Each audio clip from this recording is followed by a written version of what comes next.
નમસ્કાર મિત્રો, મારી ચેનલમાં તમારું સ્વાગત છે। મિત્રો, સુરત જિલ્લાના માંડવી તાલુકામાં આવેલા આમલી ડેમમાં એક યુવક ડૂબી જતા મોત થયું હતું। ગત સાંજે ડેમ નજીક 4 મિત્રો નાહવા પડ્યા હતા, જે પૈકી એક યુવક ડૂબી જતા આજે તેનો મૃતદેહ મળી આવ્યો હતો। સુરત જિલ્લામાં એક બાજુ ધોધમાર વરસાદ છે, ત્યારે તંત્ર દ્વારા ડેમ પ્રભાવિત ત્યારે મિત્રો વિસ્તારમાં નહીં જવા અપીલ કરવા છતાં લોકો સમજતા નથી। પરંતુ સુરત જિલ્લાના માંડવી તાલુકાના માંડવીના આમલી ડેમ ખાતે ગતરોજ ઉમરપાડા તાલુકાના 4 મિત્રો નાહવા આવ્યા હતા, જ્યાં 25 વર્ષીય અજય રાજેન્દ્ર વાસમા નામનો ત્યારે ઊંડા પાણીમાં ગરકાવ થઈ જતા ડૂબી ગયો હતો।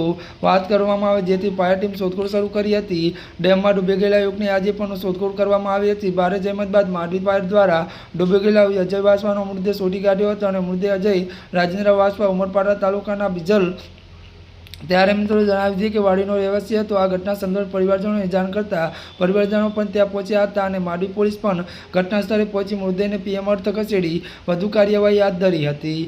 ત્યારે મિત્રો આજના માટે આટલું જ। અમારી ચેનલમાં નવા હોય તો અમારી ચેનલને લાઇક, શેર અને સબસ્ક્રાઈબ કરી દેજો। ધન્યવાદ।